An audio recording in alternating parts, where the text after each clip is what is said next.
बिस्मिल्लाहिर्रहमानिर्रहीम। Conceptual question 9.1। A soap bubble looks black when it burst. जब soap bubble हम बनाते हैं हाथ से, सोप आप हाथ को लगाएं और उसको ऐसे फूंक मारें तो पीछे बबल बनता है हाथ के पीछे, या आप पाइप के ज़रिए भी सोप बबल बना सकते हैं। तो जो सोप बबल है जब वो बना होता है तो हमें कलर्स नज़र आते हैं, लेकिन जब सोप बबल फट जाता है, ब्रेक हो जाता है, ब्रस्ट हो जाता है, तो उस वक़्त वो अंधेरा छा जाता है, ब्लैक हमें नज़र आता है। ऐसा क्यों नज़र आता है? हम पढ़ चुके हैं इस चैप्टर के जो टॉपिक है इंटरफेरेंस इन थिन फिल्म। अब इंटरफेरेंस इन थिन फिल्म का अंतर हम पढ़ चुके हैं कि सोप बबल के फटने से जो है ना डार्क क्यों होता है, अंधेरा क्यों छा जाता है। तो जो पूरा का पूरा जो कॉन्सेप्ट है वो इस इक्वेशन के अंदर है।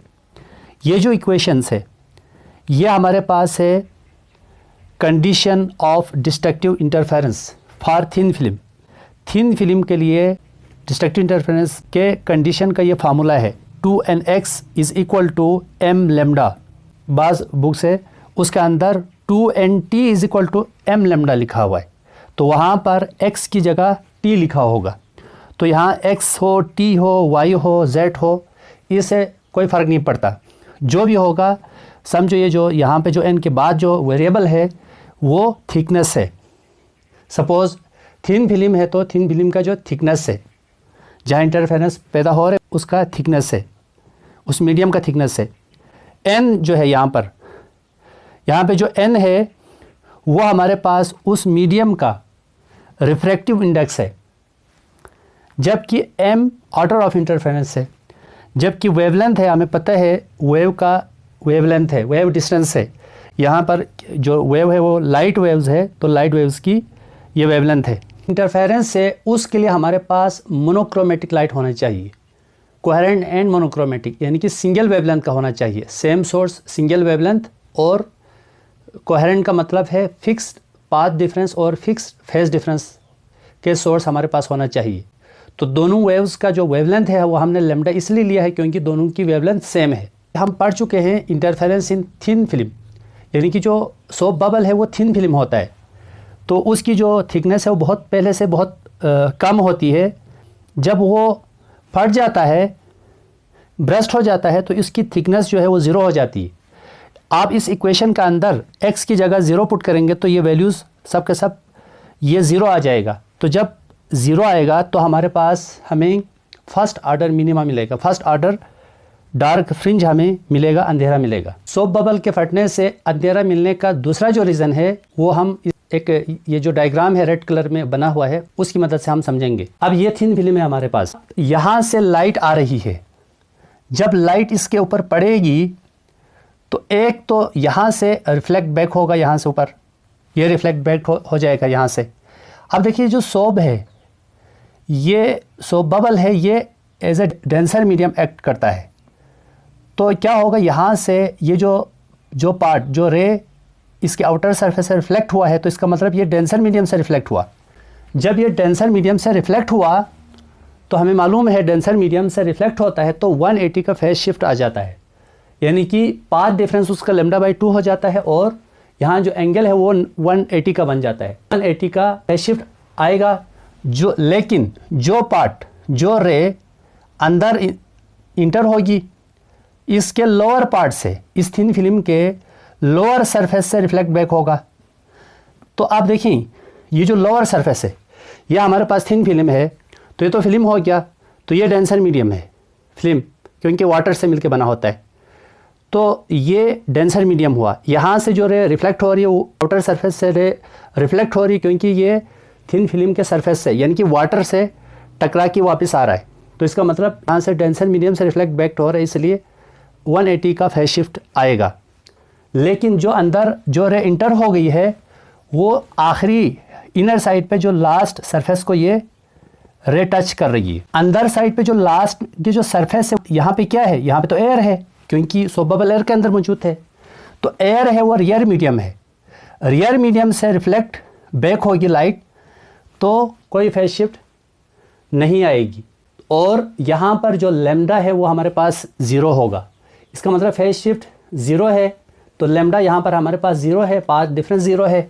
अब देखिए जो आउटर सरफेस से 180 का फेज शिफ्ट आया, path difference lambda by 2, lower से जो रियर मीडियम से रिफ्लेक्ट बैक हो गई एयर के साथ टकरा कर, तो यहाँ पे कोई फेज शिफ्ट नहीं आया। तो इसका मतलब है जब इन दोनों को हम जोड़ेंगे तो हमारे पास जो पाथ डिफरेंस है वो डिस्ट्रक्टिव इंटरफेरेंस का आएगा, जिसकी वजह से डिस्ट्रक्टिव इंटरफेरेंस होगा, क्योंकि एक का face out of phase shift है, एक का फेज शिफ्ट 180 है, एक का फेज शिफ्ट 0 है। तो डिफरेंट फेज शिफ्ट होने की वजह से डिस्ट्रक्टिव इंटरफेरेंस बनेगा और हमें अंधेरा मिलेगा, हमें डार्क नज़र आएगा। Conceptual question 9.2, what is difference between interference and diffraction? Interference और डायफ्रैक्शन में क्या फ़र्क है? देखो, इंटरफेरेंस हो या डायफ्रैक्शंस हो तो हमें दोनों में कलर्स हमें नज़र आते हैं, हमें ब्राइटनेस हमें नज़र आते हैं, डिफरेंट कलर्स हमें नज़र आते हैं। लेकिन हम इनको कैसे पहचानेंगे? ये जो ब्राइटनेस है या कोई भी कलर, किसी भी कलर का जो ब्राइटनेस है ये या डार्कनेस है, ये इंटरफेरेंस है या डायफ्रैक्शन है? अक्सर जो है ना इंटरफेरेंस और डायफ्रैक्शन स्टूडेंट को समझ नहीं आती। पहला जो डिफरेंस है वो ये है कि इंटरफेरेंस जो है स्पेस में देखें, स्पेस का अंदर ये हमारे पास सपोज़ ये स्पेस है, स्पेस या एटमॉस्फेयर के अंदर जो है जब दो वेव्स मिलती हैं एक पॉइंट पर तो एक पॉइंट पर स्टे कर सकती है, और हमें मालूम है कि जो मैटर है वो एक पॉइंट पर स्टे नहीं कर सकता, वो टकरा के वापस चले जाते हैं। बट वेव्स एक सिंगल पॉइंट पर रह सकती है, न रह सकती है बल्कि दोनों मिल जाती हैं, मिलकर एक नई वेव बनाती है, एक बड़ी वेव बनाती है, या दोनों की वजूद ख़त्म हो जाती है। तो स्पेस में जब दो वेव्स मिलेंगी तो उस वक़्त जो फिनोमेना होगा, या वेव्स बढ़ जाएंगी या वेव्स ख़त्म हो जाएंगी, उस फिनोमेना को हम इंटरफेरेंस बोलते हैं। साउंड के केस में जो इंटरफेरेंस हो जाती है तो या तो आवाज़ ऊंची हो जाएगी, या आवाज़ मध्यम होगी, या आवाज़ बिल्कुल गायब हो जाएगी। इसी तरह लाइट के केस में जो इंटरफेरेंस, रोशनी तेज़ हो जाएगी या बिल्कुल रोशनी गायब होगी या मध्यम हो जाएगी। तो ये हमारे पास इंटरफेरेंस है। जबकि डायफ्रैक्शन है, डायफ्रैक्शन में जो वेव्स सेम मीडियम के अंदर बेंड हो जाती है, बेंडिंग ऑफ लाइट को हम किसी जो ऑब्स्टिकल है, किसी भी जगह है, सपोज़ ये वेव है हमारे पास, सपोज़ ये हमारे पास वेव है, ये प्लेन वेव है, सपोज़ इस वेव के सामने दो शीशे का टुकड़ा रखते हैं आप यहाँ पर ऐसे, ये कहलाता है स्लिट। इन दोनों स्लिट के दरमियान जो डिस्टेंस है इस वेव के वेवलेंथ के बराबर होना चाहिए, तब ये वेव, स्ट्रेट वेव, इस ओपनिंग से गुज़र के यहाँ आ जाती है और यहाँ आकर बेंड हो जाती है। इस बेंडिंग को हम डायफ्रैक्शन कहते हैं। तो जब बेंड होती है ऑब्स्टिकल के अराउंड, कॉर्नर के अराउंड, तो डायफ्रैक्शन क्रिएट हो जाता है। जबकि दो वेव्स मिलती है तो इंटरफेरेंस क्रिएट होता है। दूसरी बात, जो फेरेंस है उसकी जो ब्राइट फ्रिंज की जो इंटेंसिटी है वो कम नहीं होती, यानी कि अगर रोशनी तेज़ है तो तेज़ ही रहती है। ऐसा नहीं है कि तेज़ है थोड़ी देर के बाद वो डिम हो जाएगी, इंटेंसिटी कम होगी, ऐसा नहीं है। इंटरफेरेंस में इंटेंसिटी यूनिफॉर्म होती है, जबकि डायफ्रैक्शन के केस में इंटेंसिटी यूनिफॉर्म नहीं रहती, यानी कि अगर लाइट बिल्कुल रोशनी तेज़ है थोड़ी देर के बाद डिम हो जाएगी, मध्यम हो जाएगी।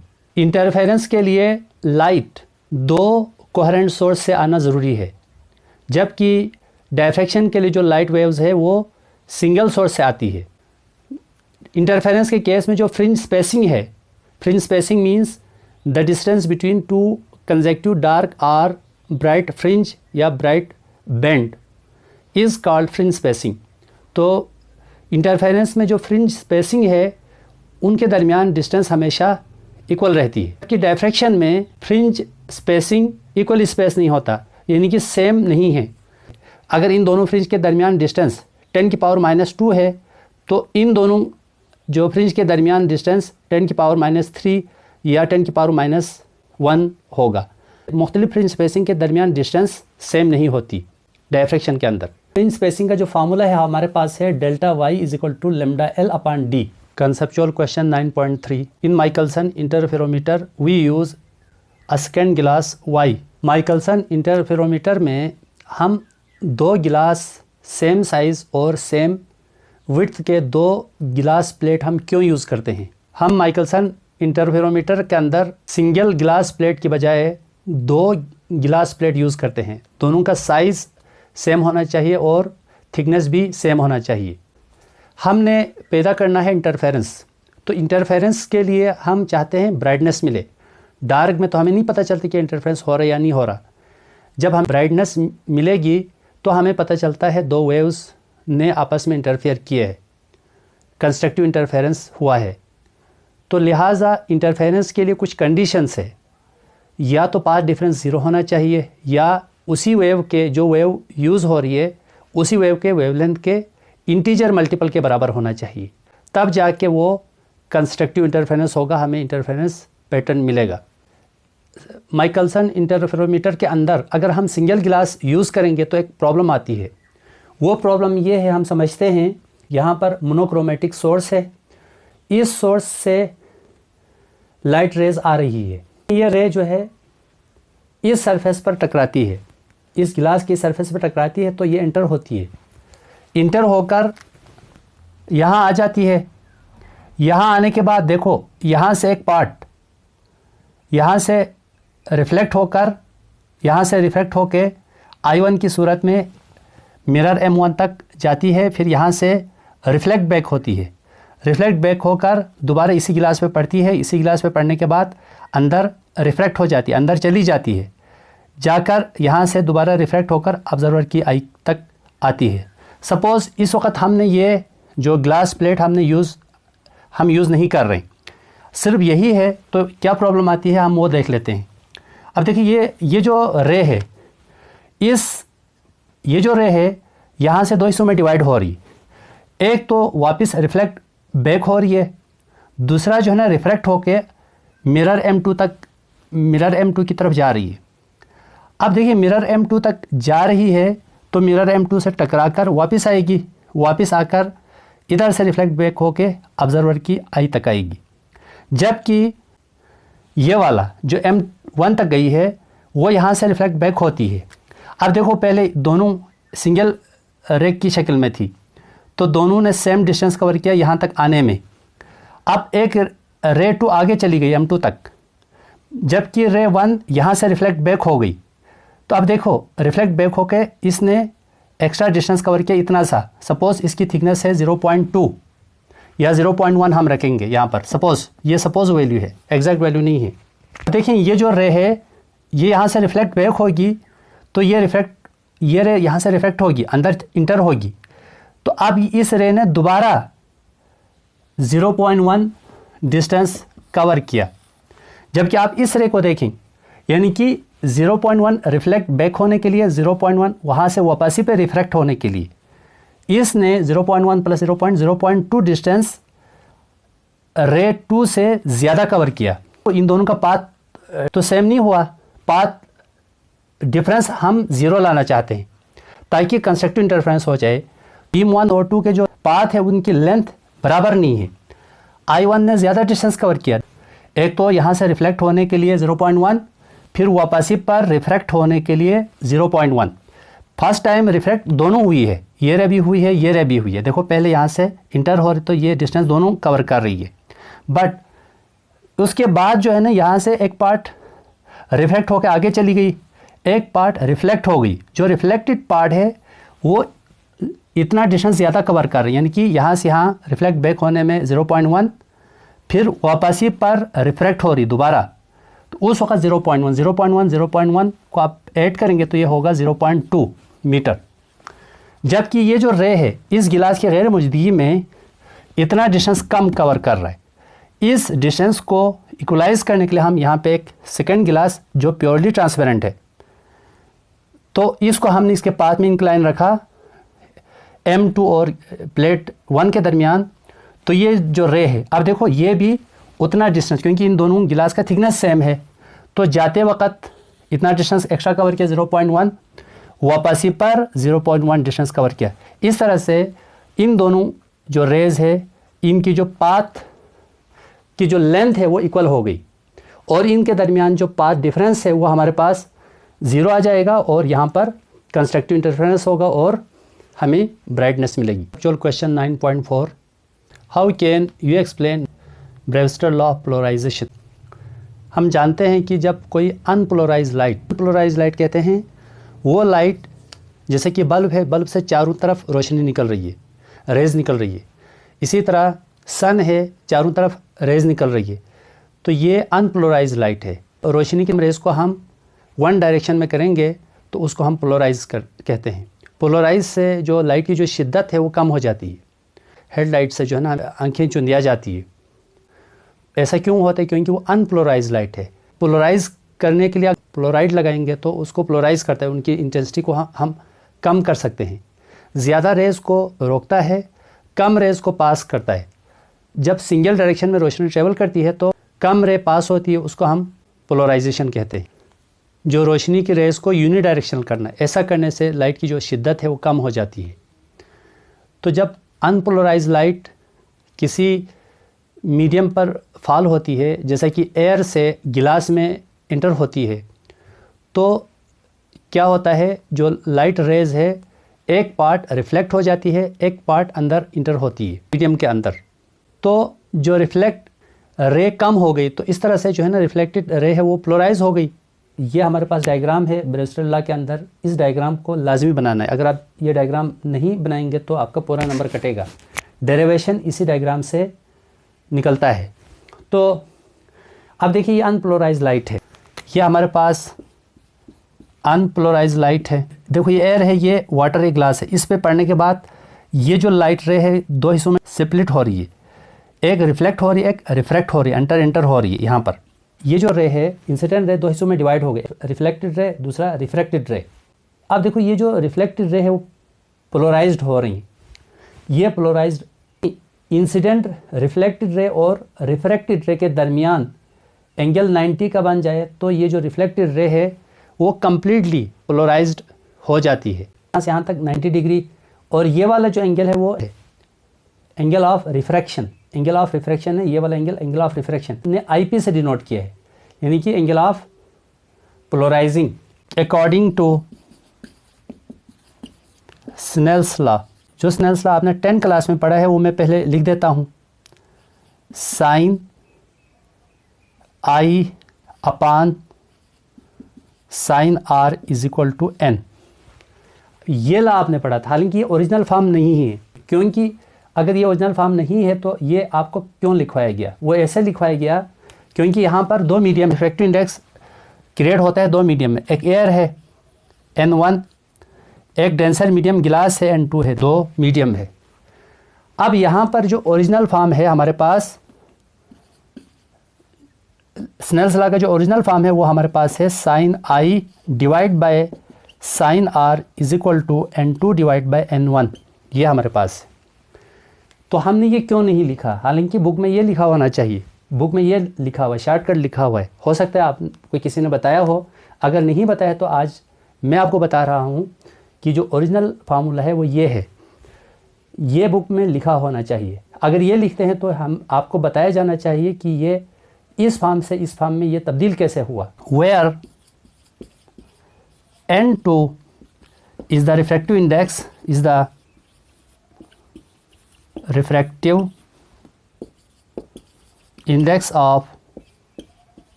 second medium, जबकि N1 है is the refractive index of first medium. N2 को आप रिफ्रैक्टिव इंडेक्स कहते हैं सेकेंड मीडियम, या N2 को आप refractive index of denser medium भी बोल सकते हैं। N1 जो है refractive index of first medium है, N1 को रिफ्रैक्टिव इंडेक्स ऑफ एयर भी बोल सकते हैं। मैं ये बता रहा हूँ पहले इस फॉर्म से ये फॉर्म कैसे बन गया। अब देखो ये N2 है वो हमारे पास है डेंसर मीडियम का रिफ्रैक्टिव इंडेक्स है, सेकेंड मीडियम का रिफ्रैक्टिव इंडेक्स है। N1 एयर या रियर मीडियम का रिफ्रैक्टिव इंडेक्स है। हमें मालूम है कि जो एयर की जो रिफ्रैक्टिव इंडेक्स है वो हमेशा 1 होता है, तकरीबन 1 होता है, जबकि डेंसर मीडियम N2 की जो वैल्यू है वो हमेशा 1 से ग्रेटर होता है। जो 1 से ग्रेटर है उसको हम ड्रॉप नहीं कर सकते। रियर मीडियम की जो रिफ्रैक्टिव इंडेक्स है तकरीबन 1 होता है, 1.1 1.2, लेकिन उसको हम ड्रॉप कर सकते हैं। तो N1 को हमने 1 लिखना था, 1 को हमने नहीं लिखा, N2 की जगह N लिखा और n1 की जगह 1 तो 1 लिखा नहीं जाता है, इसलिए sin i upon sin r is equal to n लिखा है हमने। तो ये जो n है ये हमारे पास refractive index of second medium है। 10 क्लास की जो फिजिक्स में अगर आप गौर से पढ़ेंगे तो लिखा हुआ है with respect to the refractive index of second medium. तो this is the refractive index of second medium. First medium air का रिफ्रैक्टिव इंडेक्स यहाँ 1 है, वो लिखा नहीं गया है, ये याद रखना है। इसको हम इक्वेशन नंबर 1 लिखेंगे। From equation 1 sin i divide by sin r is equal to n2 divide by n1। By cross multiplication we have n1 sin i is equal to n2 sin r। यहाँ पे भी हमने कुछ modification करनी है। अब देखो ये जो एंगल है, एंगल ऑफ रिफ्लेक्शन है, इसको हमने IP से शो किया हुआ है, तो यहाँ पर I की जगह IP लिखें। n1 sin IP is equal to n2 sin r। Angle of refraction को एंगल R ही से शो किया हुआ है। देखो ये एंगल ऑफ रिफ्रैक्शन है, वो एज इट इज़ हमने लिखा है। इसको हम इक्वेशन 2 का नाम देंगे। From figure, from figure. अच्छा फिगर पे आप गौर करें, फ्रॉम फिगर। अच्छा फिगर पे आप गौर करें, ये एंगल ऑफ रिफ्लेक्शन है, ये 90 डिग्री है, ये एंगल ऑफ रिफ्रैक्शन है। अगर आप गौर करें तो ये पूरा एंगल कितना होगा, ये पूरा एंगल होगा 180। तो क्या होगा IP, इसका मतलब IP 90 डिग्री R, इन तीनों एंगल का जो सम है वो 180 के बराबर होगा। वो हम लिख देते हैं IP plus 90 degree plus R is equal to 180। देखो यहाँ पे कुछ भी मुश्किल नहीं है, डायग्राम से हर चीज़ मिल रही है। मैं दोबारा बता रहा हूँ, यहाँ से यहाँ तक 180 डिग्री है और ये वाला एंगल ऑफ रिफ्लेक्शन है, ये 90 डिग्री है, ये एंगल ऑफ रिफ्रैक्शन है। अगर यहाँ से यहाँ तक 180 है तो इन तीनों का सम 180 के बराबर होगा, वही हमने लिखा है।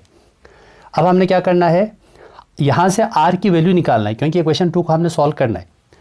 तो IP और 90 उस साइड पे जाके माइनस हो जाएगा। R is equal to 180 minus 90 minus IP। 180 में से 90 को माइनस करेंगे तो 90 बच गया, minus IP। We call it equation number 3। Now putting equation 3 in equation 2। Equation 2 के R में R की वैल्यू पुट करें तो n1 sin IP is equal to n2 sin 90 minus IP। हम इसको इक्वेशन 4 का नाम देंगे। ये जो sin इंटू 90 माइनस IP, हमारे पास एक फार्मूला बन गया है, वो मैं लिखूँगा, ट्रिग्नोमेट्री का फार्मूला। ये फार्मूला बन रहा है ट्रिग्नोमेट्री का, जो कि फर्स्ट ईयर के मैथमेटिक्स में मौजूद है। तो मैं ये फार्मूला लिख देता हूँ यहाँ पर। यह हमारे पास फार्मूला है जो कि फर्स्ट ईयर के मैथमेटिक्स के बुक में मौजूद है। हियर अल्फ़ा जो है वो 90 डिग्री है, बीटा हमारे पास है IP। तो आप इसके अंदर सब्स्टिट्यूट कर लें, sine 90 minus IP is equal to, sine 90 की वैल्यू हमारे पास 1 है, काज 90 की वैल्यू 0। तो यहाँ पे हमने वैल्यूज़ पुट कर लिया। तो sine 90 minus IP is equal to, ये काज IP आ गया और ये ख़त्म हो गया, 0 हो गया, वो हम ड्रॉप कर देंगे। इसको इक्वेशन 5 लिख देंगे। Now putting equation 5 in equation 4।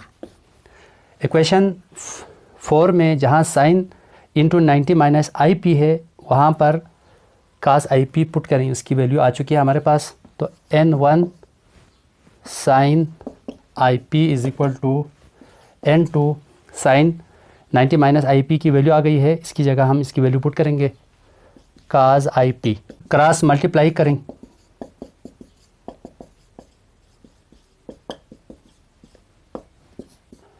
तो यहाँ हम ऐसा करेंगे, कास IP को हम साइन IP के नीचे लेके जाएंगे, N1 को N2 के नीचे लेके जाएंगे, तो हमारे पास होगा sine IP divide by cos IP into N2 divide by N1। Sine IP sine upon cos क्या होता है 10 IP is equal to N2 upon N1। यहाँ से 10 को उस साइड पे लेके जाएंगे तो IP की वैल्यू आएगी। ये हमारे पास है ब्रेवस्टर लॉ। इसको इक्वेशन नंबर 5 लिख दें। Equation 5 is called Brewster's law. Conceptual question 9.5 What is mean by path difference with reference to the interference of two wave motion? दो waves motion की जो interference है उसके मुताबिक हमने path difference को बयान करना है। path difference का मतलब है जब सोर्स से दो वेव निकलती है, जैसा कि हमारे पास जो path difference है वो हमारे पास है इस सेंटर के अलावा पॉइंट पर दोनों सोर्सेज से या सेम सोर्सेज से जो वेव आ रही है उनका डिस्टेंस बराबर नहीं होता। फॉर एग्ज़ाम्पल यहाँ से मैं एक वेव कंसिडर करूँगा पॉइंट P तक ऐसे, ये पॉइंट P, ये इस सोर्स से पॉइंट P तक एक वेव गई और दूसरे सोर्स से एक वेव जाएगी पॉइंट P तक। आप देख सकते हैं कि सपोज़ ये वेव 1 है, ये वेव 2 है, तो वेव 2 ने वेव 1 से ज़्यादा डिस्टेंस कवर किया। तो इसका मतलब क्या है? इसका मतलब ये है जो डिस्टेंस कवर किया है पॉइंट A और B से पॉइंट P तक जाने के लिए वो डिफरेंट है। अगर हम इन दोनों वेव के दरमियान कितना पाथ डिफरेंस है अगर वो निकालना चाहें तो हम क्या करेंगे, यहाँ से एक परपेंडिकुलर ड्रॉ कर दें। अब देखें, इसको हम C कह दें। अब देखो ABCP बराबर है, लेकिन वेव 2 ने इतना डिस्टेंस एक्स्ट्रा कवर किया, तो दो वेव ने जो डिस्टेंस कवर किया है उन डिस्टेंस में जो डिफरेंस है उसको हम पाथ डिफरेंस कहते हैं। इंटरफेरेंस के फिनोमेना में पाथ डिफरेंस का एक बहुत इंपॉर्टेंट रूल है और वो रूल हम देख लेते हैं। कंस्ट्रक्टिव इंटरफेरेंस के लिए कंडीशन है पाथ डिफरेंस की, वो हमारे पास है फार्मूला है path difference is equal to m lambda. यहाँ पे m ऑर्डर ऑफ फ्रिंज है या ऑर्डर ऑफ ब्राइट फ्रिंज या ब्राइट रीजन, लैम्डा हमारे पास वेवलेंथ है।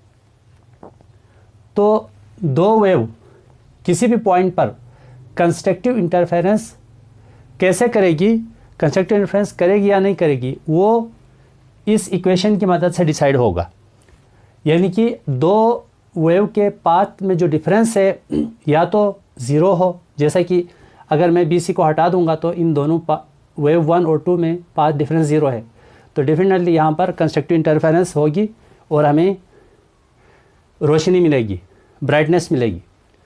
या अगर ज़ीरो ना हो तो इस लैम्डा के इंटीजर मल्टीपल में बढ़ना चाहिए, या 1 लैम्डा या 2 लैम्डा या 3 लैम्डा एंड सो ऑन। अगर या तो पाथ डिफरेंस ज़ीरो हो या तो वेवलेंथ के इंटीजर मल्टीपल में बड़े पाथ डिफरेंस, तब जाके उस पॉइंट पर कंस्ट्रक्टिव इंटरफेरेंस होगा। लेकिन पॉइंट P पर सपोज़ इस पॉइंट पे तो कंस्ट्रक्टिव इंटरफेरेंस हुआ है, कोई और पॉइंट नीचे एक पॉइंट ले लें, सपोज़ यहाँ पर, इसको हम पॉइंट D कहते हैं, तो पॉइंट D पर कंस्ट्रक्टिव इंटरफेरेंस होगा या डिस्ट्रक्टिव होगा, तो भी यही इक्वेशन डिसाइड करेंगे। डिस्ट्रक्टिव इंटरफेरेंस तब होता है जब इन दोनों वेव के जो डिस्टेंस के दरमियान जो डिफरेंस है, पाथ डिफरेंस है, λ/2 होना चाहिए, तब जाके उस पॉइंट पे स्क्रीन पर डिस्ट्रक्टिव इंटरफेरेंस होगा, हमें अंधेरा मिलेगा। और डिस्ट्रक्टिव इंटरफेरेंस का इक्वेशन है path difference is equal to m + 1/2 into lambda, और m ऑर्डर ऑफ फ्रिंज है, ये हमारे पास है 0, 1, 2, यानी कि ये होल नंबर में आ रहा है।